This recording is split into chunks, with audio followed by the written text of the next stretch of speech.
कल हमने क्लोरोप्लास्ट के बारे में आपको बताया था। आज जो है लाइसोसोम क्या होता है ये मैं बताऊंगा।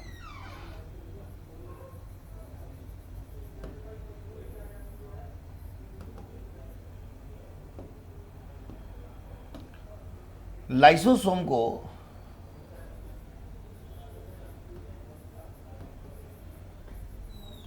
Suicidal bag of the cell कहा जाता है। Suicidal bag of the cell का मतलब होता है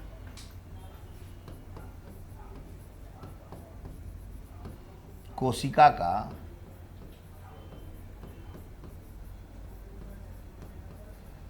आत्महत्या की थैली। कोशिका की आत्महत्या की थैली के रूप में हम लोग लाइसोसोम को जानते हैं। लाइसोसोम जो है सेल के अंदर पाया जाता है और इसके अंदर एक एंजाइम होता है जिसका नाम है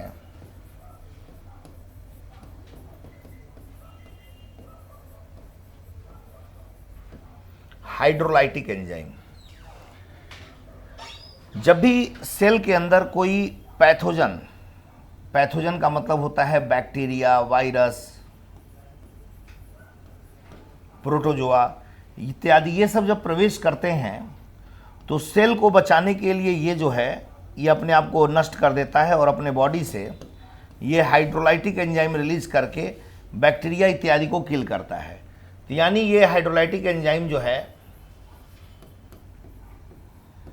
बैक्टीरिया इत्यादि से सेल को प्रोटेक्ट करता है और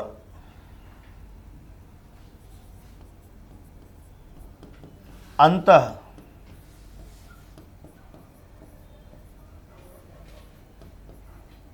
कोशिकीय पाचन में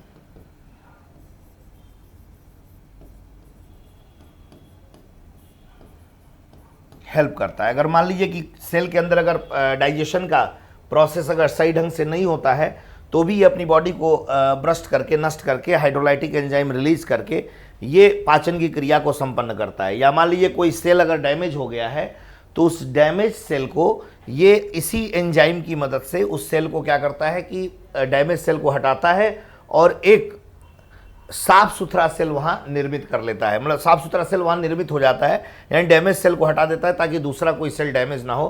तो इन सब कार्यों के लिए लाइसोसोम मदद करता है। लाइसोसोम के बारे में आपको बता दूं, ये जो लाइसोसोम है ये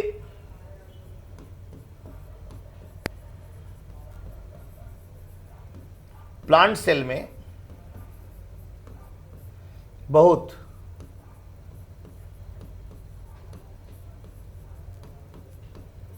कम पाया जाता है। ये लाइसोसोम जो है ये प्लांट सेल में बहुत कम पाया जाता है। कुछ प्लांट्स हैं जिसमें ये पाया जाता है।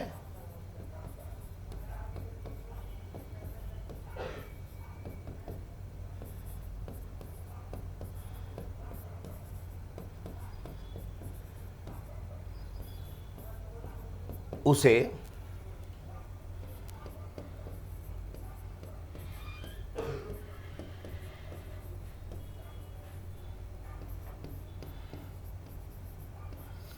इंसेक्टिवोरस प्लांट कहते हैं, कीटभक्षी पौधा। तो ये कीटभक्षी पौधे होते क्या हैं इसके बारे में थोड़ा जान लें।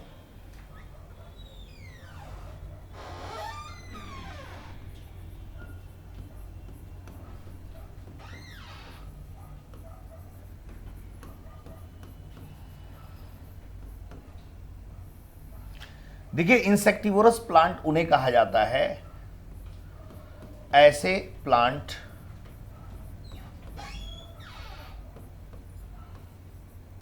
जो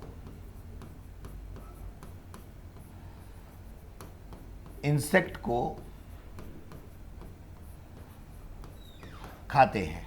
तो ऐसे प्लांट्स जो इंसेक्ट को खाते हैं उन्हें इंसेक्टिवोरस प्लांट कहते हैं, और इंसेक्ट को ये खाते हैं। इनके एग्जाम्पल हैं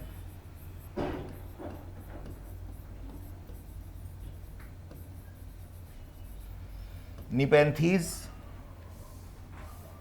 जिसको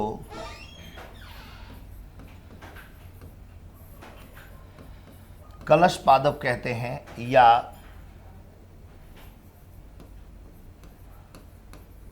घटपर्डी कहा जाता है। दूसरा ड्रोसेरा, और तीसरा यूट्रिकुलेरिया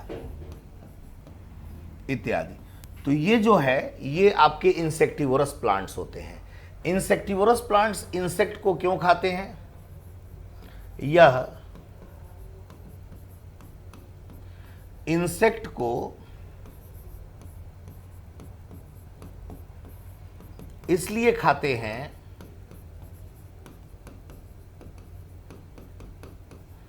क्योंकि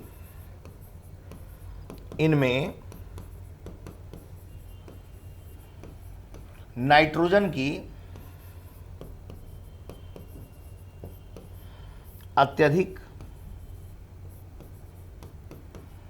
कमी होती है और इंसेक्ट को खाकर यह नाइट्रोजन की कमी को पूरा करते हैं। तो इसलिए इनको इंसेक्टिवोरस प्लांट के रूप में जाना जाता है, क्योंकि इंसेक्ट को इसलिए खाते हैं क्योंकि यह में नाइट्रोजन की कमी होती है और नाइट्रोजन की कमी को पूरा करने के लिए इंसेक्ट को खाकर यह नाइट्रोजन की कमी को पूरा करते हैं। जैसे मान लीजिए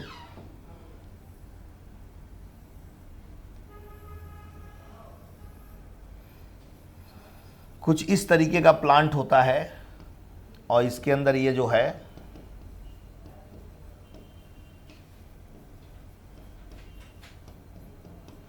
हाइड्रोलाइटिक एंजाइम होता है। ये इंसेक्ट है, ये इंसेक्ट इसकी महक पाकर जैसे ही अंदर आता है ये ढक्कन बंद हो जाता है और ये डाइजेस्ट हो जाते हैं। डाइजेस्ट होकर इनको नाइट्रोजन की पूर्ति करते हैं। तो ये इंसेक्टिवोरस प्लांट कहलाते हैं। और ये जो इंसेक्टिवोरस प्लांट है ये ज़्यादातर बेटा आपको पहाड़ी क्षेत्र में, जैसे आपका नॉर्थ ईस्ट वाला जो बेल्ट है, दार्जिलिंग वगैरह, जम्मू कश्मीर, दार्जिलिंग, इन सब क्षेत्रों में इंसेक्टिवोरस प्लांट ज़्यादा पाए जाते हैं। तो ये लाइसोसोम के बारे में आपको जानकारी दी गई।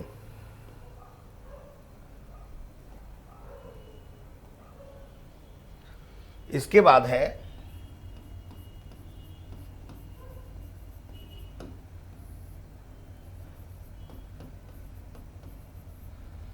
न्यूक्लियस या केंद्रक। आपको जानकारी के लिए बता दूं कि केंद्रक की खोज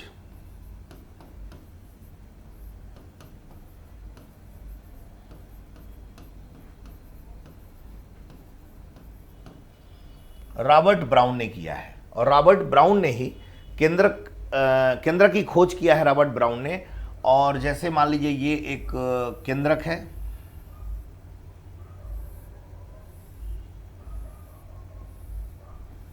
ये केंद्रक है, और केंद्रक के अंदर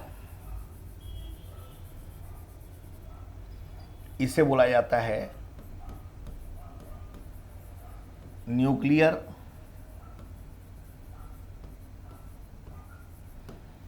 मेम्ब्रेन,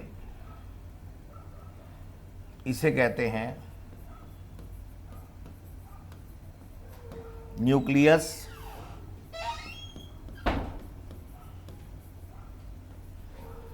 ये है न्यूक्लियोलस, केंद्रिका, केंद्रक,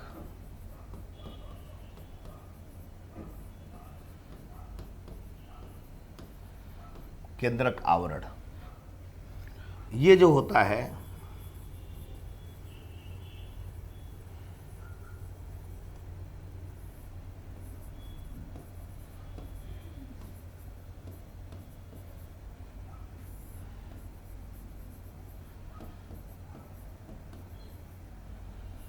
chromatin material.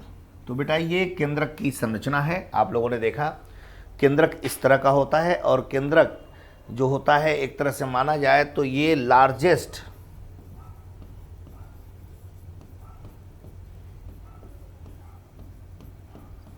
Part of the cell कहलाता है। सेल का ये सबसे लार्जेस्ट पार्ट है। और इसकी अगर बात करें केंद्रक की, तो केंद्रक जो है यह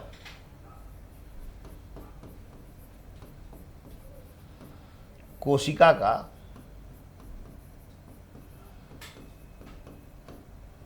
नियंत्रण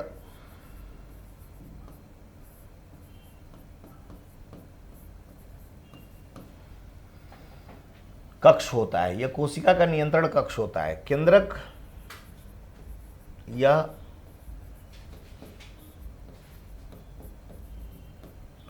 कोशिका विभाजन में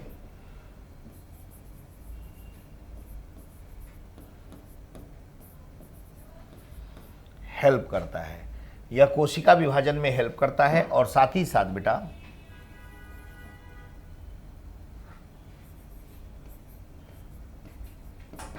इसमें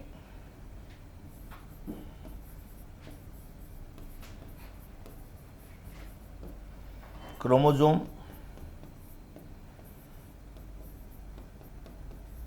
डीएनए, आरएनए इत्यादि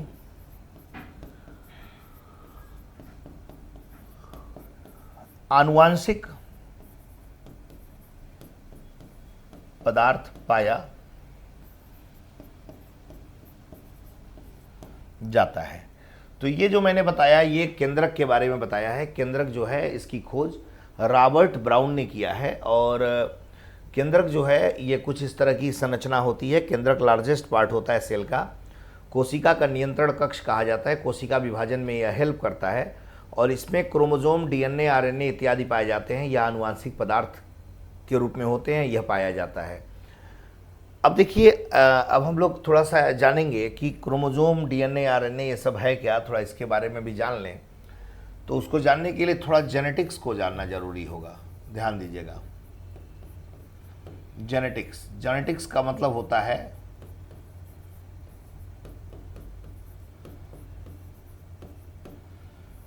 आनुवांशिकता। आनुवांशिकता को बताने से पहले थोड़ा मैं आपको एक और बात बताना चाह रहा हूं। जैसे मान लीजिए सेल है ना, सेल के अंदर ये न्यूक्लियस है, तो सेल के अंदर ये तरल पदार्थ जो पाया जाता है, मैंने इसको बताया है आप लोगों को कि इसको कहा जाता है साइटोप्लाज्म, और इसके अंदर जो पाया जाता है इसको बोला जाता है न्यूक्लियोप्लाज्म। ठीक है ना। तो एक बात याद रखिएगा कि अगर ये जो साइटोप्लाज्म है और ये जो न्यूक्लियोप्लाज्म है, साइटोप्लाज्म और न्यूक्लियोप्लाज्म जब ये दोनों मिलते हैं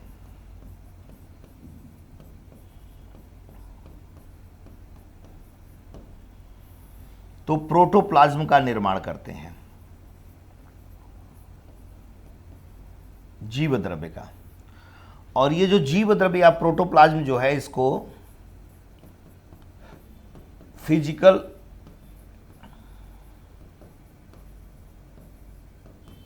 बेसिस ऑफ लाइफ कहा जाता है। जिसने भी इसे जीवन का भौतिक आधार बोला है उसका नाम है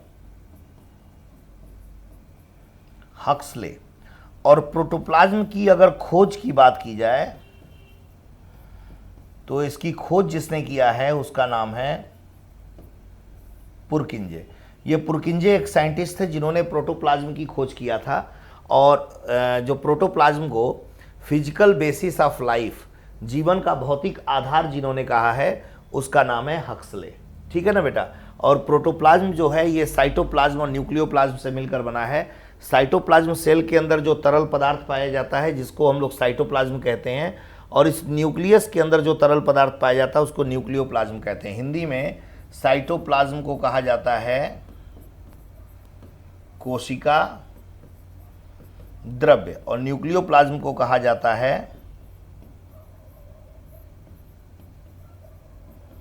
केंद्रक द्रव्य। तो कोशिका द्रव्य और केंद्रक द्रव्य यह दोनों मिलकर बेटा आपको बनाते हैं प्रोटोप्लाज्म। प्रोटोप्लाज्म यानी जीव द्रव्य का निर्माण करते हैं, और जो जीव द्रव्य होता है जीवन का भौतिक आधार कहा जाता है। और जीवन का भौतिक आधार जिसने कहा था उस व्यक्ति का नाम है हक्सले, और जिन्होंने इसकी खोज किया है उसका नाम है पुरकिंजे। अब एक बार और देख लीजिए लाइसोसोम। लाइसोसोम जो है मैंने आपको बताया है बहुत महत्वपूर्ण पार्ट है ये। लाइसोसोम जो है ये लाइसोसोम है। लाइसोसोम का निर्माण जो है ये चीज जान लीजिएगा, इसका निर्माण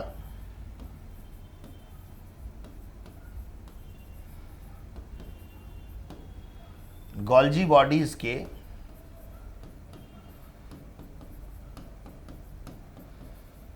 द्वारा होता है। इसका निर्माण कौन करता है? गोल्जी बॉडीज करता है।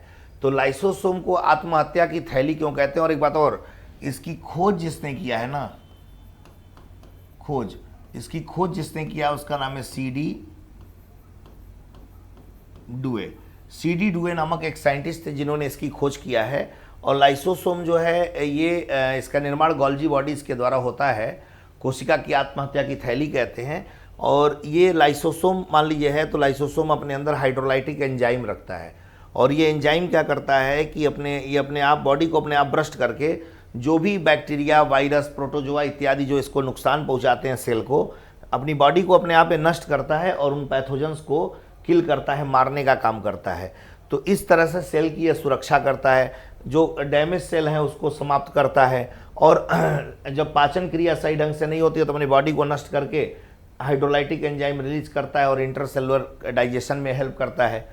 ये प्लांट सेल में बहुत कम पाया जाता है। कुछ प्लांट है जिसमें यह पाया जाता है, जैसे इंसेक्टिवोरस प्लांट है, कीटभक्षी पौधे।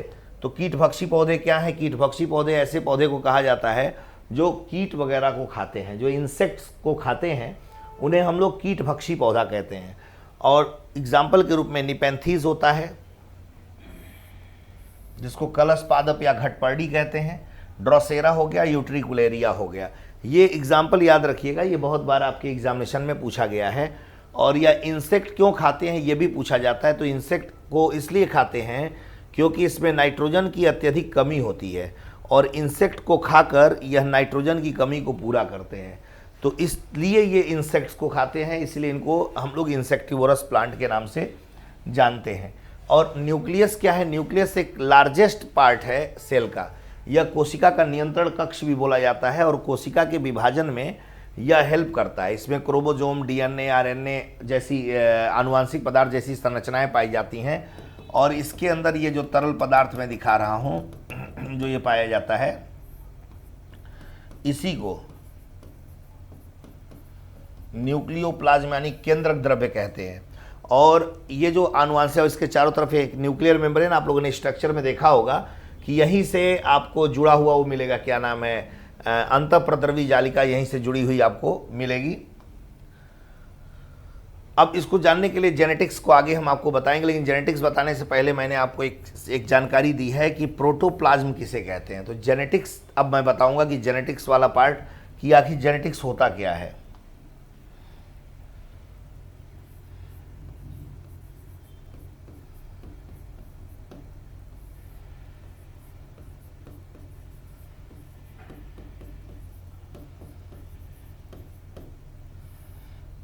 आनुवांशिकता देखिए, जिसमें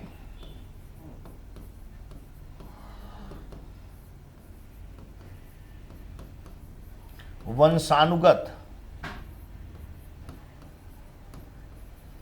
लक्षण और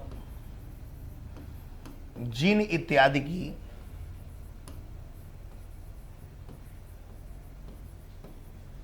अध्ययन करते हैं, जिसमें वंशानुगत लक्षण और जीन इत्यादि का अध्ययन करते हैं, उसे जेनेटिक्स कहा जाता है। जिसमें वंशानुगत लक्षण और जीन इत्यादि का अध्ययन करते हैं, उसे हम जेनेटिक्स कहते हैं। अब बेटा जेनेटिक्स के बारे में बता दूं आपको कि जेनेटिक्स जो शब्द है, अगर आपसे पूछा जाए कि जेनेटिक्स शब्द का प्रयोग सर्वप्रथम किसने किया था, तो जेनेटिक्स शब्द का प्रयोग बेटेसन नामक वैज्ञानिक ने किया था। और अगर आपसे पूछ लिया जाए कि फादर ऑफ मॉडर्न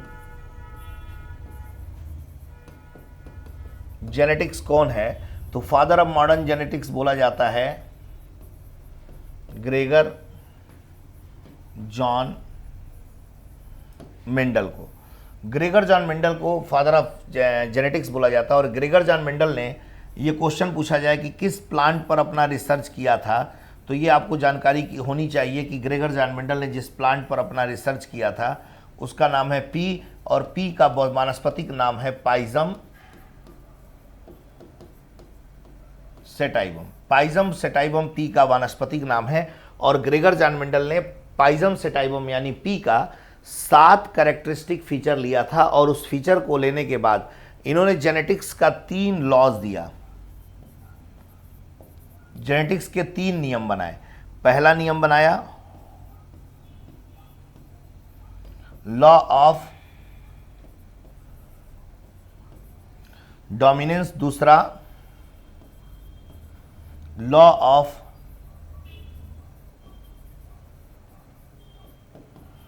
सेग्रीगेशन, तीसरा, ये दूसरा है और ये तीसरा है लॉ ऑफ इंडिपेंडेंट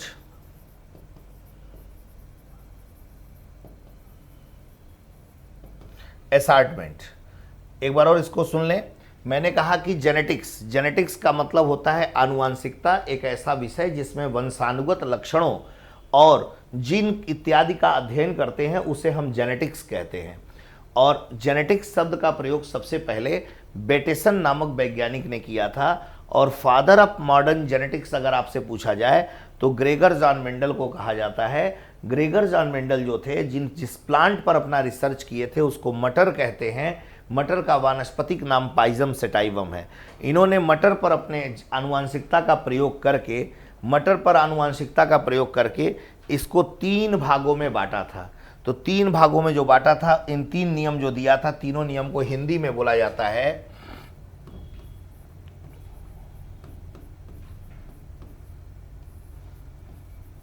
प्रभाविता का नियम, दूसरा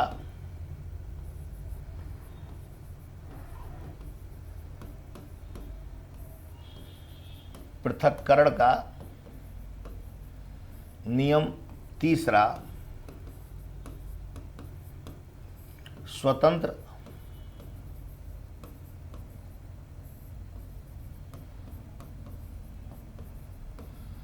अपविभजन का नियम। जो पृथक्करण का नियम है, इसे युग्मकों की शुद्धता का नियम भी कहते हैं। तो ये 3 नियम इन्होंने जेनेटिक्स के संदर्भ में दिया था ग्रेगर जॉन मेंडल साहब ने। इसको एक बार आप देख लें ध्यान से।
नोट कर लिया बेटा आप लोगों ने? कहीं कोई डाउट हो तो पूछ सकते हैं।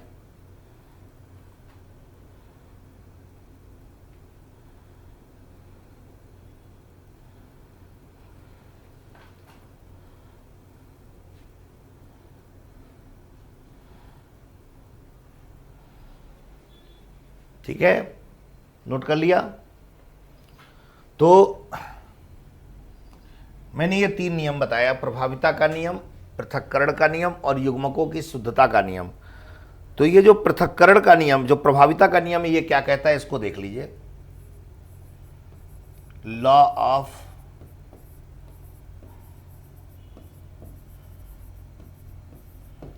डोमिनेंस। लॉ ऑफ डोमिनेंस क्या कहता है? Distinct element termed as distinct element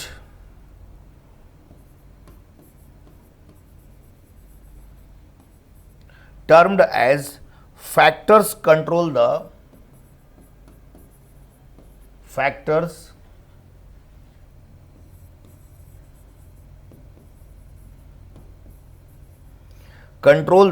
characteristics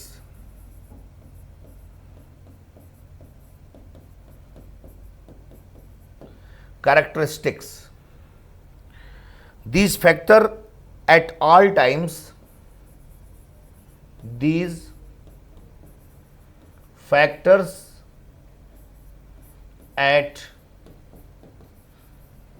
all times exist as a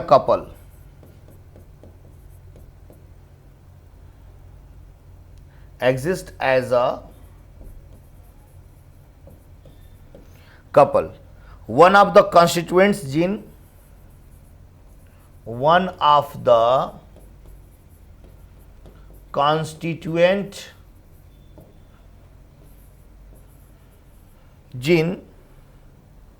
of the couple dominates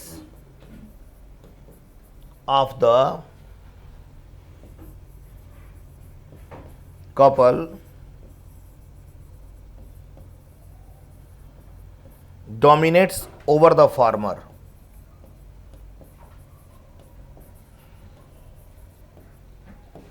over the farmer, इसको हिंदी में सुन लीजिए। इसका मतलब क्या होता है? इसका मतलब हिंदी में जो होता है कि प्रभुत्व का नियम कहता है कि विशिष्ट तत्व जिन्हें कारक कहा जाता है, ये विशेषताओं को नियंत्रित करते हैं। विशिष्ट तत्व जिन्हें कारक कहा जाता है, ये विशेषताओं को नियंत्रित करते हैं। वे विशेषताओं को नियंत्रित करते हैं। ये कारक हर समय एक जोड़े के रूप में मौजूद रहते हैं। ये कारक हर समय एक जोड़े के रूप में मौजूद रहते हैं। जोड़े के घटक जिनों में से एक पूर्व पर हावी होते हैं। ये कारक जो होते हैं, these factors at all times exist as a couple. ये कारक हमेशा जोड़े के रूप में मौजूद रहते हैं। And one of the constituents gene of the couple dominates over the farmer. और जोड़े के घटक जीनों में से एक पूर्व पर हावी होता है। आइए इसको एक स्ट्रक्चर से देख लेते हैं।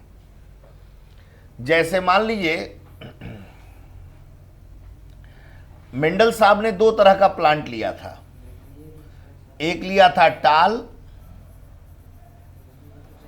और एक लिया था ड्वार्फ। इसको टीटी से लिखा था, इसको कैपिटल टीटी से लिखा था। इसका गैमेट टी हो गया, इसका गैमेट स्मॉल टी हो गया। जब ये दोनों आपस में क्रॉस करते हैं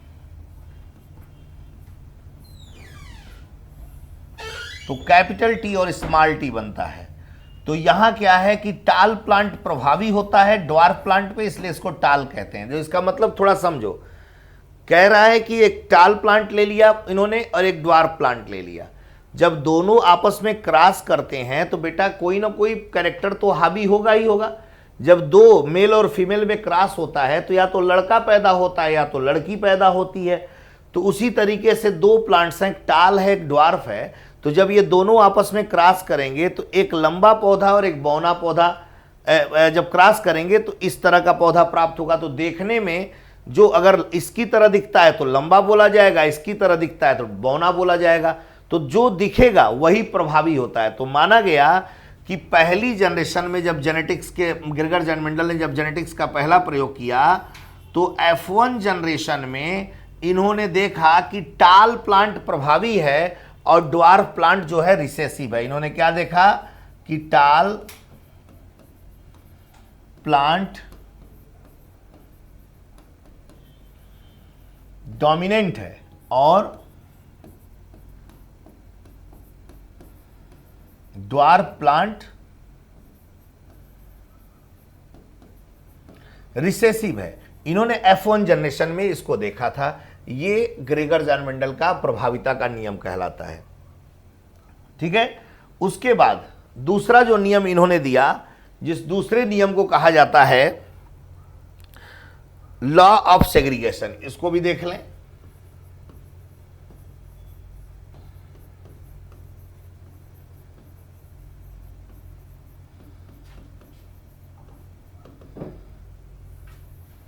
लॉ ऑफ सेग्रीगेशन के नाम से इसको जाना जाता है। लॉ ऑफ सेग्रीगेशन क्या कहता है? Alleles don't blend and alleles don't blend and the two characteristics are the two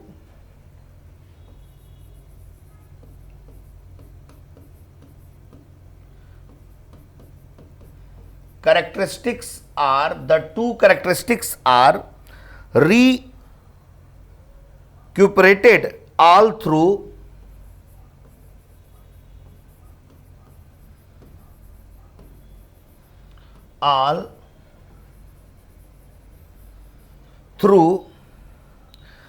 the gamete formation,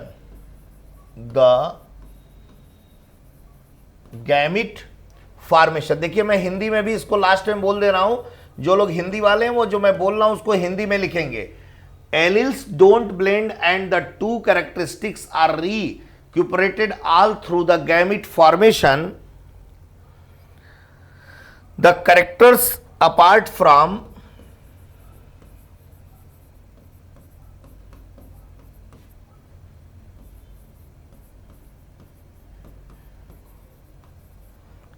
from each other and pass on to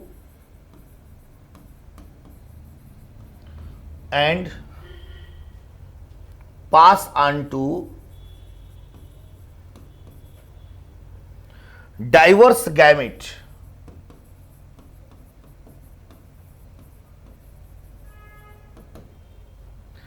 Comparable types of gamete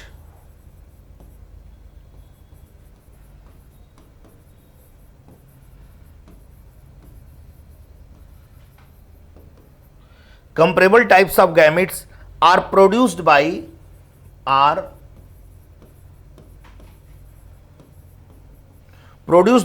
homozygous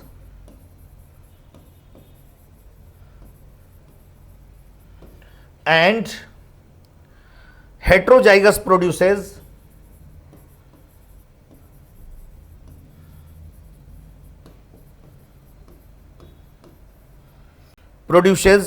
diverse sorts of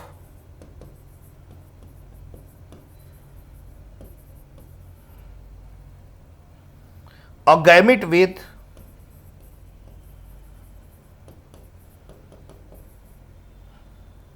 varied characteristics. अब इसको हिंदी में आप सुन लीजिए।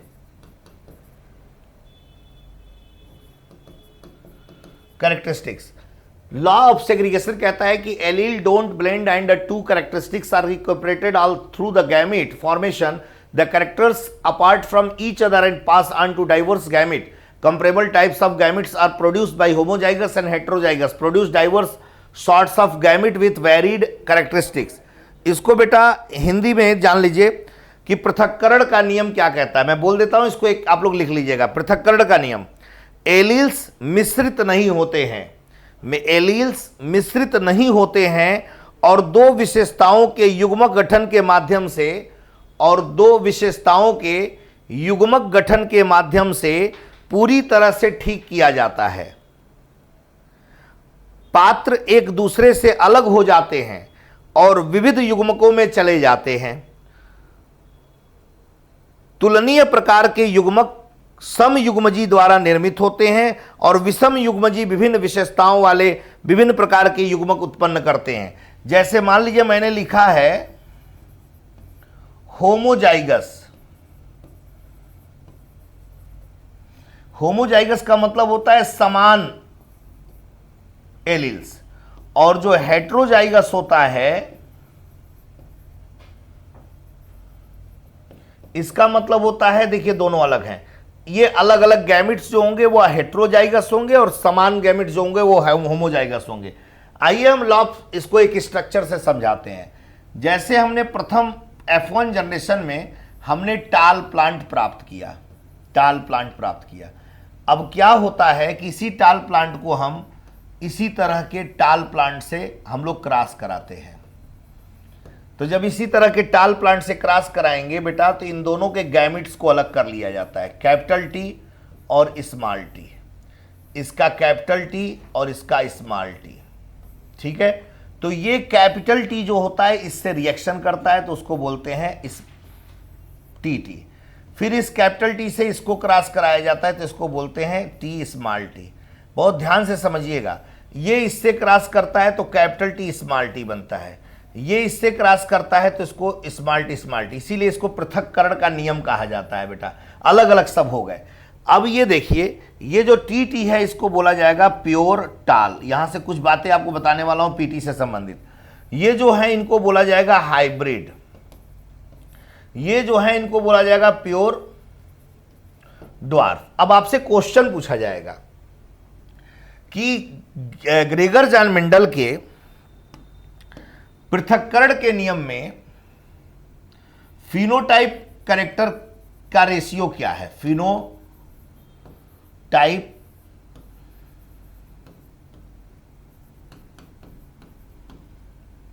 Ratio बताइए, आपसे पूछ लिया जाएगा। फिनोटाइप रेशियो बताइए। तो फिनोटाइप का मतलब क्या होता है?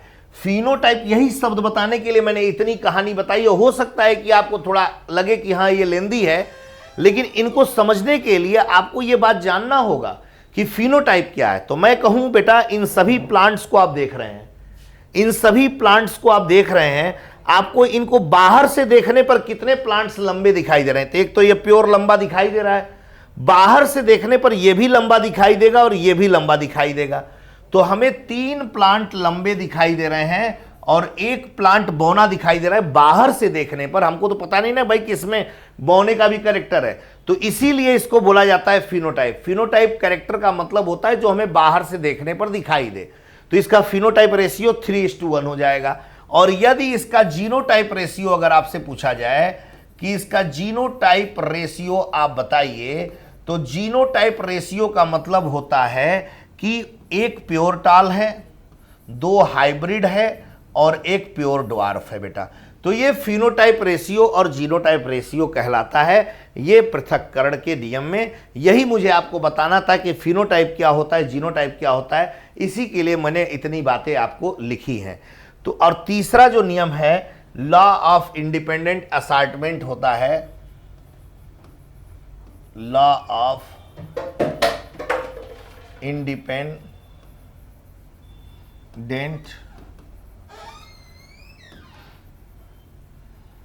असॉर्टमेंट। तो लॉ ऑफ इंडिपेंडेंट असॉर्टमेंट का मतलब है स्वतंत्र अपव्यूहन का नियम। और इस स्वतंत्र अपव्यूहन के नियम में आपको अगर इसका फिनोटाइप रेशियो चाहिए, फिनोटाइप रेशियो अगर इस नियम का पूछा जाएगा डायरेक्ट पीटी में, चूंकि ऐसे ही पूछा जाता है, तो 9:3:3:1 होता है। और एक चीज जान लीजिए,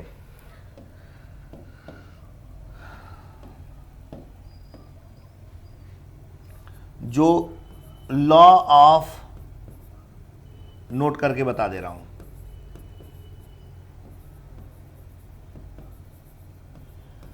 डोमिनेंस है, और जो लॉ ऑफ सेग्रीगेशन है। तो ये जो दोनों लॉ है ना, ये दोनों लॉ में मोनोहाइब्रिड क्रॉस होता है। और मोनोहाइब्रिड क्रॉस क्या होता है इसको समझें। मोनोहाइब्रिड क्रॉस का मतलब होता है जब सिंगल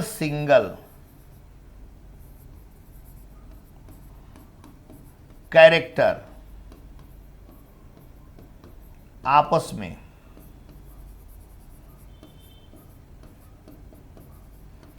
क्रॉस करते हैं तो उसे मोनोहाइब्रिड क्रॉस कहते हैं। जैसे कैपिटल टी स्मॉल टी, यानी सिंगल कैरेक्टर है टाल, सिंगल कैरेक्टर है ड्वार्फ। तो कभी भी आपसे अगर पूछा जाएगा कि मेंडल के जो दो नियम हैं या मेंडल के किस नियम में मोनोहाइब्रिड क्रॉस होता है, तो मेंडल के लॉ ऑफ डोमिनेंस में और मेंडल के लॉ ऑफ सेग्रीगेशन में मोनोहाइब्रिड क्रॉस देखने को मिलता है। और तीसरा जो है law of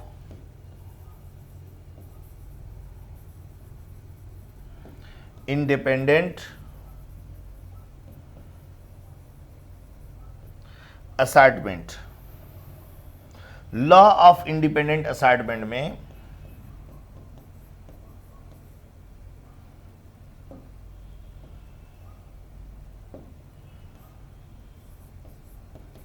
die hybrid cross होता है। और डाई हाइब्रिड क्रॉस का मतलब होता है, इसको भी ध्यान से सुन लीजिए, बहुत लोग समझ नहीं पाते हैं डाई हाइब्रिड मोनोहाइब्रिड। तो मोनोहाइब्रिड तो समझ में आ गया होगा ना कि जब सिंगल कैरेक्टर आपस में क्रॉस करते हैं, टाल और ड्वार्फ हो गया, तो जब टाल और ड्वार्फ क्रॉस करेगा तो उसे मोनोहाइब्रिड बोला जाएगा। और मोनोहाइब्रिड लॉ ऑफ डोमिनेंस और लॉ ऑफ सेग्रीगेशन, मेंडल का जो दो नियम है ना, उसमें मेंडल के दो नियम में हम लोग मोनोहाइब्रिड क्रॉस कराते हैं। और जो मेंडल का जो तीसरा नियम है लॉ ऑफ इंडिपेंडेंट असॉर्टमेंट, उसको डाई हाइब्रिड क्रॉस कहते हैं। और डाई हाइब्रिड क्रॉस में क्या होता है, इसमें दो कैरेक्टर्स आपस में क्रॉस करते हैं। तो इसमें दो कैरेक्टर्स आपस में क्रॉस करते हैं ना, तो उसे बोला जाता है डाई हाइब्रिड क्रॉस। जैसे बेटा मटर का जो प्लांट हो, मटर का जो आपने देखा होगा पौधा, उसमें येलो भी होता है और राउंड होता है।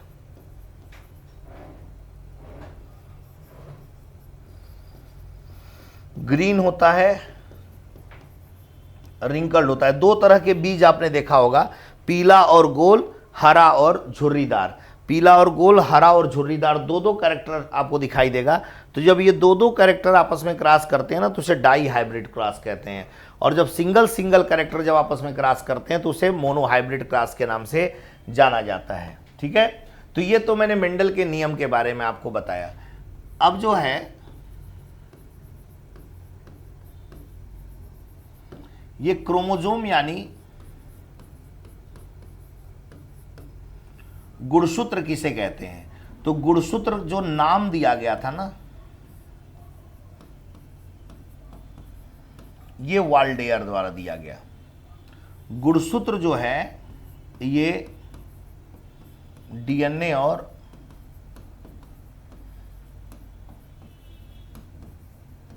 हिस्टोन प्रोटीन से मिलकर बना होता है।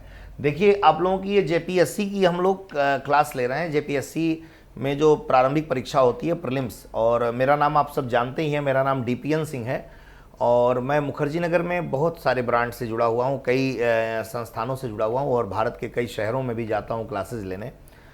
तो मेरा जो एक अनुभव कहता है कि अगर मैं साइंस पढ़ा रहा हूँ तो उसको अगर आप ईमानदारी से अगर सुनते हैं, समझते हैं, और सुनने और समझने के बाद जो तीसरी प्रक्रिया होती है जिससे आपका सिलेक्शन निर्धारित होता है, क्वालिफाइंग निर्धारित होता है, तो बेटा आपको घर जाके 10 ईयर 20 ईयर क्वेश्चन पेपर आपको सॉल्व करना पड़ेगा। और जो भी टॉपिक मैं पढ़ा रहा हूँ उस 10 year 20 year previous year question से आपको वो टॉपिक निकाल कर अगर आप सॉल्व करेंगे तो निस्संदेह बेटा ये मानकर चलिए कि आपका कॉन्फिडेंस लेवल बढ़ेगा। आपका अगर सॉल्व हो रहा है मेरे पढ़ाने के बाद तो ये मानकर चलिए कि मैं आपको सही दिशा में लेकर चल रहा हूँ। और अगर मेरे पढ़ाने के बाद भी अगर आप सॉल्व नहीं कर पा रहे हैं तो ये मानकर चलिए कि आप भी नहीं पढ़ रहे हैं और मैं भी सही दिशा में आपको लेकर नहीं जा रहा हूँ। तो अभी तक एक हम लोग जो जानकारी हम लोगों ने 2-3 दिनों में प्राप्त की है, इसको प्रयास करना चाहिए कि हमारे पास मार्केट में अब तो बहुत सारी चीज़ें अवेलेबल हो गई हैं। आपको मालूम ही है कि मार्केट में इतनी किताबें आ गई हैं, चाहे घटना चक्र ले लीजिए, चाहे आप झारखंड से रिलेटेड बहुत सारी किताबें हैं जो 10 ईयर प्रीवियस ईयर क्वेश्चन निकालती हैं, या ऐसी किताब जिसमें सभी स्टेट पीसीएस के क्वेश्चन पेपर दिए हुए हैं। तो सामान्य विज्ञान का अगर स्टेट पीसीएस के क्वेश्चन पेपर अगर आप ले लेते हैं, 15 to 20 ईयर्स क्वेश्चन पेपर अगर आपको ले लेते हैं तो उसको सॉल्व करिए। और जैसे मान लीजिए मैंने सेल पढ़ाया, जैसे मान लीजिए मैंने बायोलॉजिकल क्लासिफिकेशन पढ़ाया, जैसे मान लीजिए सेल से ही रिलेटेड था, चूँकि न्यूक्लियस पढ़ा रहे थे तो उसमें क्रोमेटिन मटेरियल आया, तो जेनेटिक्स शब्द आ गया, तो जेनेटिक्स के बारे में मैंने आपको एक डिटेल जानकारी दे दी, मतलब एक जो एग्जामिनेशन के दृष्टिकोण से जो जरूरी होता है वो जानकारी आपको मैंने दी। तो इसको थोड़ा घर पे जाकर ना ये क्वेश्चन सॉल्व करिए। तो क्वेश्चन जब सॉल्व करेंगे तो आपको लगेगा कि आपके पीसीएस में इससे रिलेटेड क्वेश्चन आपके एग्जामिनेशन में पूछा गया है, ठीक है ना। तो प्रैक्टिस करेंगे तभी जाके कुछ हो पाएगा। देखिए बिना प्रैक्टिस के कुछ होने वाला नहीं है। कितना भी पढ़ा दिया जाए, अगर आप लास्ट ईयर के क्वेश्चन पेपर का एनालिसिस नहीं करेंगे तो फिर बेटा वो उतना फ़ायदेमंद नहीं होगा, ठीक है ना। आज थोड़ी थकान है मेरे, आपको दिख रहा होगा कि आज थोड़ा थकान है क्योंकि बहुत लंबी लंबी क्लासेस हो गई हैं, लेकिन घबराने की बात नहीं है। जो पढ़ा रहा हूँ उसको बहुत ध्यान से समझने की कोशिश करिए और मुझे पूरा विश्वास है कि जो पढ़ा रहा हूँ वो सारी बातें आप लोगों को समझ में आ रही होंगी।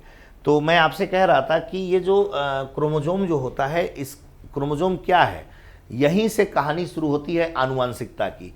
यानी जो माता पिता के जो लक्षण हैं अगर पुत्र में पीढ़ी दर पीढ़ी स्थानांतरित होते हैं तो उसी को बेटा हेरिडिटरी कैरेक्टर कहते हैं। यहां मैं एक लिख देता हूं,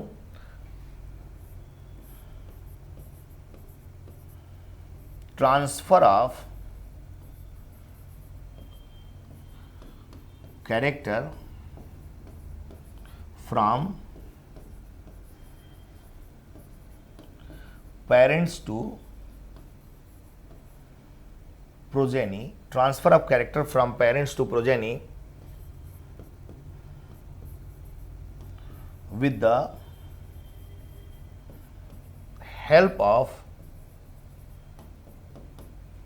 genetic material from generation to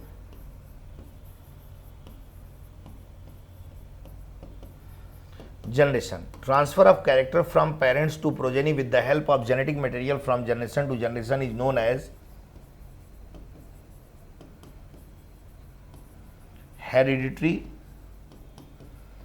character. यानी वंशानुगत लक्षण किसे कहते हैं। ये क्वेश्चन अगर आता है कि वंशानुगत लक्षण क्या है, तो एक ऐसा लक्षण जो माता पिता से बच्चों में पीढ़ी दर पीढ़ी आनुवांशिक पदार्थों के माध्यम से स्थानांतरित होता है, उसी को बोला जाता है बेटा वंशानुगत लक्षण। उसी को वंशानुगत लक्षण के रूप में हम लोग जानते हैं। तो ये जो क्रोमोजोम है, क्रोमोजोम में डीएनए और हिस्टोन प्रोटीन से मिलकर बना होता है। और डीएनए और आरएनए क्या होता है इसको थोड़ा जान लें। डीएनए की बात करेंगे तो डीएनए मीन्स होता है deoxy ribo nucleic acid. DNA जो होता है एक प्रकार का जेनेटिक मटेरियल होता है, आनुवांशिक पदार्थ होता है। डीएनए डबल हेलिकल स्ट्रक्चर होता है। इसमें एक अपवाद होता है जिसका नाम है 5x174 कोलीफेज वायरस। 5x174 कोलीफेज वायरस जो है डबल, ये एक्सेप्शन है जो सिंगल स्ट्रैंडेड डीएनए रखता है, सिंगल स्ट्रैंडेड डीएनए रखता है। बाकी जितने भी जीवधारी होते हैं ना वो सब डबल हेलिकल स्ट्रक्चर होते हैं। डबल हेलिकल के मतलब ये होता है कि एक तो ये हो गया और दूसरा ये हो गया। इस तरीके से डबल हेलिकल स्ट्रक्चर डीएनए का होता है। और डीएनए में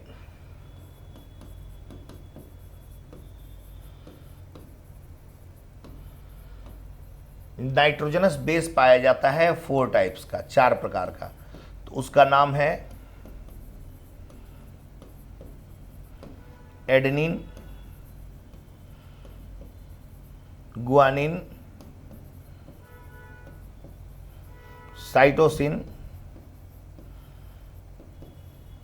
थाइमिन। एडेनिन को ए से लिखते हैं, गुआनिन को जी से लिखते हैं, साइटोसिन को सी से, थाइमिन को टी से लिखते हैं।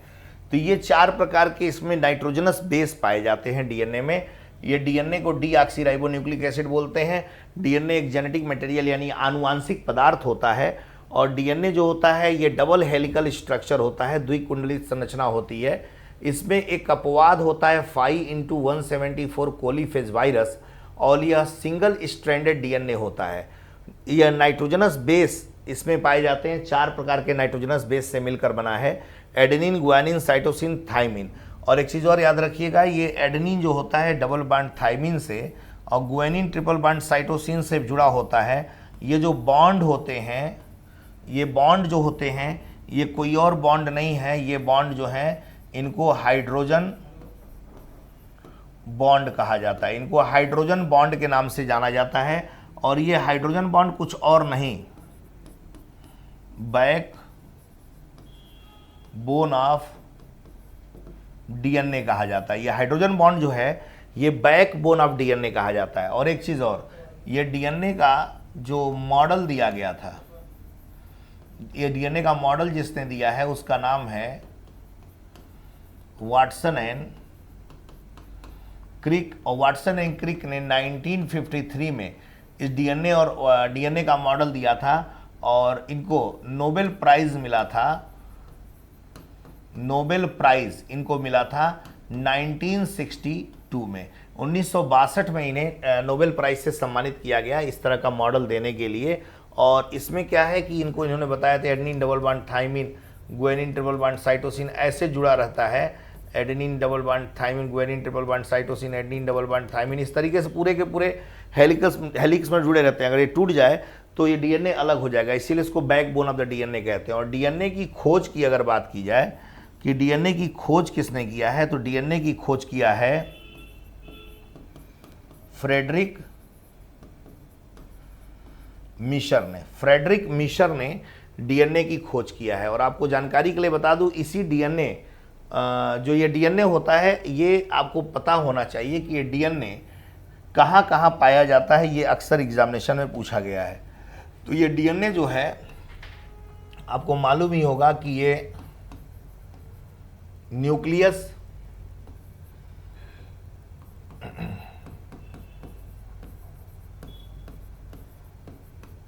माइटोकॉन्ड्रिया और क्लोरोप्लास्ट, ये डीएनए जो है ये न्यूक्लियस यानी केंद्रक में पाया जाता है, माइटोकॉन्ड्रिया में पाया जाता है और क्लोरोप्लास्ट में पाया जाता है। ठीक है ना। तो ये चीज़ याद रखिएगा कि ये डीएनए क्या होता है। इसको एक बार देख लें। थोड़ा पानी देना भाई, ये भी सही है ना।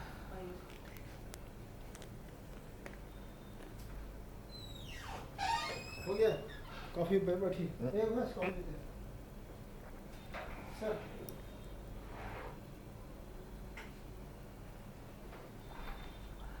ठीक है बेटा, ये बहुत ही इंपॉर्टेंट पार्ट है ये डीएनए जेनेटिक्स। अभी जो मैं बताया हूँ ना, 100% एग्जामिनेशन में स्ट्राइक करता है बेटा, ये जान लीजिए। जेनेटिक्स टर्म किसने दिया था, जेनेटिक्स, फादर ऑफ जेनेटिक्स किसे कहते हैं, जो ग्रेगर जॉन मेंडल के तीनों लॉ कौन कौन से थे, ये जरूर याद रखिएगा। फिनोटाइप रेशियो किसे कहते हैं, जीनोटाइप किसे कहते हैं, और मोनो हाइब्रिड क्रॉस किसे कहते हैं, डाई हाइब्रिड क्रॉस किसे कहते हैं। ठीक है ना, ये जरूर याद रखिएगा। और देखिए, मैंने सिस्टमेटिकली आपको ये भी बता दिया कि क्रोमोसोम क्या होता है, ये भी पूछा जाता है, नाम किसने दिया ये भी, और किससे बना होता है ये जरूर याद रखिएगा। और वंशानुगत लक्षण किसे कहते हैं, जैसे माता पिता के जो लक्षण है, ये जानकारी के लिए आपको बताया गया है। जो भी मैंने ये लिखा है इंग्लिश में ना, ये आपकी जानकारी के लिए लिखा है, याद नहीं करना है, क्योंकि प्रारंभिक परीक्षा में इसको याद नहीं करना है, कॉन्सेप्ट क्लियर करना है कि भैया transfer of character from parents to progeny with the help of genetic material from generation to generation is known as hereditary character. यानी माता पिता के जो लक्षण है वो पुत्रों में, बच्चों में पीढ़ी दर पीढ़ी आनुवांशिक पदार्थों के माध्यम से जो स्थानांतरित होते हैं उन्हें हम वंशानुगत लक्षण कहते हैं। ये जानकारी के लिए आपको बता दिया गया। आपको ये बता दिया गया कि लॉ ऑफ डोमिनेंस और लॉ ऑफ सेग्रीगेशन जो है ये मोनोहाइब्रिड क्रॉस करते हैं। तो आपसे पूछा जाएगा पीटी में कि मोनोहाइब्रिड क्रॉस क्या होता है। तो जब सिंगल सिंगल कैरेक्टर्स आपस में क्रॉस करते हैं ना तो उसे हम लोग मोनोहाइब्रिड क्रॉस कहते हैं। जैसे मान लीजिए एक टाल प्लांट है, एक ड्वार्फ प्लांट है, सिंगल सिंगल कैरेक्टर है, तो ये क्रॉस कर रहा है तो मोनोहाइब्रिड क्रॉस कहा जाएगा। लॉ ऑफ इंडिपेंडेंट असार्टमेंट जो है ये डाई हाइब्रिड क्रॉस करता है। डाई हाइब्रिड क्रॉस का मतलब क्या हो गया, दो दो कैरेक्टर। जैसे मटर का जो बीज होता है येलो भी होता है और राउंड भी होता है, ग्रीन भी होता है, रिंकल्ड भी होता है, तो दो दो कैरेक्टर हो गए ना। तो दो दो कैरेक्टर जब क्रॉस करेंगे तो उसे डाई हाइब्रिड क्रॉस बोला जाएगा। और देखिए अब इसी तरह से ये जो उसका जो सेकेंड लॉ है ये ना भी याद रहे तो कोई बात नहीं, लेकिन ये चूंकि ये जानने के लिए, रेशियो बताने के लिए जानना जरूरी है ना, बेसिक। अब फैक्ट थोड़े ना, कितना फैक्ट आप रटेंगे, फैक्ट रटा कितना मस्तिष्क की एक क्षमता होती है बेटा। तो ये कॉन्सेप्ट अगर क्लियर हो गया तो आपने देखा, आपने बाहर से देखा कि ये एक टाल प्लांट है, ये एक टाल प्लांट है, एक टाल प्लांट है, तो तीन टाल प्लांट हमको बाहर से दिखाई दे रहा है, तो ये फिनोटाइप कैरेक्टर, यानी जो बाहर से जो हमको दिखाई दे उसको फिनोटाइप को बोलेंगे। और जब जेनेटिक्स की स्टडी की जाएगी, अब इसके जेनेटिक्स की स्टडी करेंगे तभी ना बताएंगे कि इसमें टाल प्लांट भी है और ड्वार्फ प्लांट भी है। तो जेनेटिक्स की जब स्टडी करेंगे तो आपको लगेगा कि ये प्योर हो गया, ये प्योर ड्वार्फ है, या दो हाइब्रिड हो गए, तो ये जीनोटाइप कैरेक्टर बोला जाता है। तो ये रेशियो पूछा जाता है कि मेंडल के जो दूसरे नियम में फिनोटाइप रेशियो कितना है, 3:1, जीनोटाइप रेशियो कितना है, 1:2:1। तो ये मैंने आपको बताया, और ये तो जानकारी के लिए मैंने लॉ ऑफ सेग्रीगेशन को लिख दिया है ताकि आप इसको पढ़ें तो आपको जानकारी हो जाए। हिंदी में भी बोल दिया हूँ तो इसको नोट कर लीजिएगा। ये आप देखिए F1 पीढ़ी में टाल प्लांट डोमिनेंट है और स्मॉल टी रिसेसिव है। तो जब ये दोनों क्रॉस करते हैं भाई, जब दो माता पिता क्रॉस करेंगे या तो लड़का पैदा होगा या लड़की पैदा होगा। तो लड़का पैदा होगा तो इसका मतलब ये थोड़े ना कि माता का कैरेक्टर लड़के के अंदर नहीं आया है, और लड़की पैदा होगी तो ये थोड़े ना मतलब है कि उसके अंदर पिता का कैरेक्टर नहीं है। लेकिन प्रभावी कौन है, माँ का कैरेक्टर लड़की में और पिता का कैरेक्टर लड़के में, तो उसी को प्रभावी कहा जाता है, और जो नहीं दिखता है उसको अप्रभावी कहा जाता है। लेकिन ऐसा नहीं कि वो उसमें मौजूद नहीं है। तो यहाँ प्रभावी कौन है, टाल प्लांट है। नहीं दिख रहा है कौन, ड्वार्फ। तो लेकिन जो कि प्रभावी बाहर से दिख रहा है तो टाल प्लांट इसको कहा जाता है। तो F1 जनरेशन में टाल प्लांट प्रभावी है, इसीलिए इसको प्रभाविता का नियम कहा जाता है। तो ये तीन नियम ग्रेगर जॉन मेंडल ने दिया था, प्रभाविता का नियम, पृथक्करण का नियम और स्वतंत्र अभ्युहन का नियम। ये जेनेटिक्स की डेफिनेशन मैंने आपको बता दी। ग्रेगर जॉन मेंडल ने जिस प्लांट पर अपना प्रयोग किया था, ये पूछा जाता है मटर पे। फादर ऑफ मॉडर्न जेनेटिक्स कौन है, ग्रेगर जॉन मेंडल। और शब्द किसने दिया था, बेटिसन ने दिया था। अब देखिए ये जो सेल है, साइटोप्लाज्म और न्यूक्लियोप्लाज्म दोनों मिलकर प्रोटोप्लाज्म बनाते हैं। ये क्वेश्चन पूछा गया, क्वेश्चन है बेटा पीटी में, ये स्टेटमेंट दे देगा कि जीवन का भौतिक आधार, जीवन का भौतिक आधार, इसे जीवन का भौतिक आधार कहा जाता है। तो जीवन का भौतिक आधार जिसने बोला है उसका क्या नाम है, हक्सले। और प्रोटोप्लाज्म की खोज किसने किया है, तो पुरकिंजे ने किया है। जीवन का भौतिक आधार जानते हो क्यों कहा जाता है, देखो ये जो सेल है, सेल के अंदर साइटोप्लाज्म पाया जाता है, और जितने भी सेल ऑर्गेनिल्स हैं इसी साइटोप्लाज्म में जीवित रहते हैं। अगर साइटोप्लाज्म और न्यूक्लियोप्लाज्म सूख जाए तो क्या mitochondria, chloroplast, ribosome, Golgi bodies या जितने भी सेल ऑर्गेनिल्स हैं क्या जीवित रह पाएंगे, नहीं रह पाएंगे। इसीलिए बोला जाता है इस मैट्रिक्स यानी तरल पदार्थ को फिजिकल बेसिस ऑफ लाइफ, जीवन का भौतिक आधार बेटा इसीलिए कहा जाता है। तो ये बात मैंने बता दिया, न्यूक्लियस के बारे में जानकारी दे दी। इंसेक्टिवोरस प्लांट क्या होते हैं, कीटभक्षी पौधे क्या होते हैं, उदाहरण सहित इसको बता दिया कि इसमें नाइट्रोजन की कमी होती है इसलिए ये कीटों को खाते हैं, और इसमें हाइड्रोलाइटिक एंजाइम पाया जाता है जो उन्हें आकर्षित करता है। लाइसोसोम क्या होता है ये मैंने आपको डिटेल में आपको बता दिया। तो ये आज की क्लास का जो है, ये आज की क्लास का जो मैंने ये पूरा मटेरियल आपको आज मैंने दिया है, और आशा करते हैं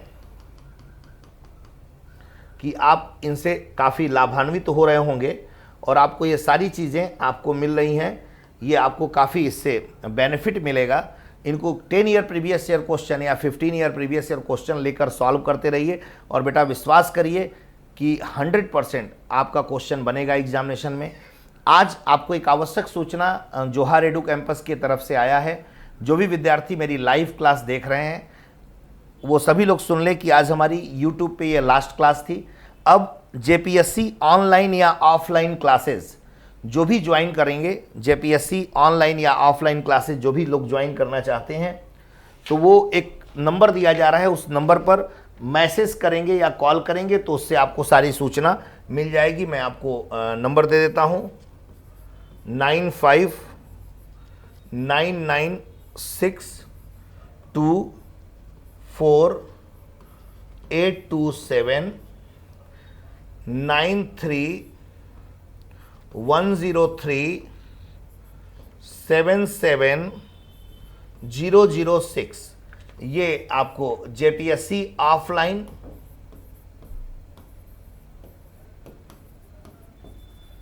या ऑनलाइन अगर आप कोर्स करना चाहते हैं तो इस नंबर पर आप संपर्क करेंगे, आपको सारी सूचना मिल जाएगी। आज YouTube पे ये लास्ट क्लास थी बेटा मेरी, और इसके बाद आपको जब आप जवाहर एडू कैंपस आप ज्वाइन करेंगे तो उसके बाद आपको मेरी ये सारी क्लासेज आपको मिलेंगी। मेरे साथ आपको बहुमूल्य समय बिताने के लिए आप सभी लोगों को बहुत बहुत धन्यवाद। मेरी शुभकामना, मेरा आशीर्वाद और इस उम्मीद के साथ कि आप सभी लोग जवाहर एडू कैंपस से जुड़ेंगे और पुनः मुझे आप सब का स्नेह मिलेगा, ताकि मैं अपने विषय के प्रति आप लोगों को जागरूक कर सकूं, अपने विषय की जो ज़रूरत है उसको पूरा कर सकूं। मेरी शुभकामना, मेरा आशीर्वाद आप सबके साथ है। Wish you all the best. Thank you very much.